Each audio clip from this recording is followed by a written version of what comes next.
ఇప్పుడు నా ఏజ్ 27, హైదరాబాద్ లో ఉంటున్నాను. నా ఇన్ హ్యాండ్ సాలరీ 40,300. నేను ఉండే 1 BHK కి రెంట్, మెయింటెనెన్స్, ఆఫీస్ కి వెళ్ళడానికి పెట్రోల్, గ్రాసరీలు ఇవన్నీ కలుపుకుంటే నెలకి ఈజీగా 25,000 ఖర్చు అవుతుంది నాకు.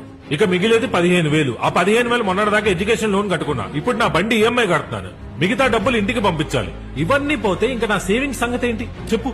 ఇలాంటి పరిస్థితుల్లో ఒక అమ్మాయిని పెళ్లి చేసుకుని హైదరాబాద్ లాంటి సిటీకి తీసుకొచ్చి నేను పోషించాలి. అమ్మాయికి మనలా కాదు, ₹1 ఎక్కువ ఖర్చు అవుతుంది.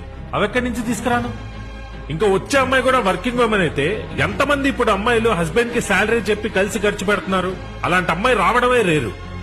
పెళ్లి చూపులకు రా ఒకసారి, ప్యాంటు తడిసిపోతుంది. ఎప్పుడు చూడు మీ అబ్బాయి ఏ కంపెనీ, ప్యాకేజ్ ఎంత అని అడుగుతున్నారు గానీ అమ్మాయి పేరెంట్స్ కి సంపాదించేవాడు కావాలి, అమ్మాయిని హ్యాపీగా చూసుకునేవాడు కాదు.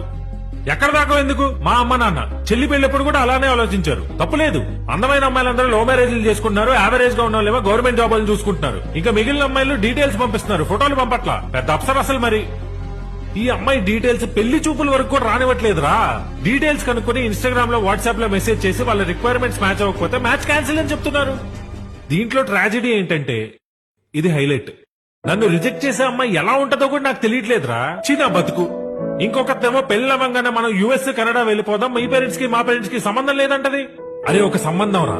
అమ్మాయి యావరేజ్ గా ఉన్నా నేను ఓకే చేశాను రా. నేను లావుగా ఉన్నానంట. ఆ రీజన్ చెప్పి క్యాన్సిల్ చేసింది. అరే సంబంధం పేరుతో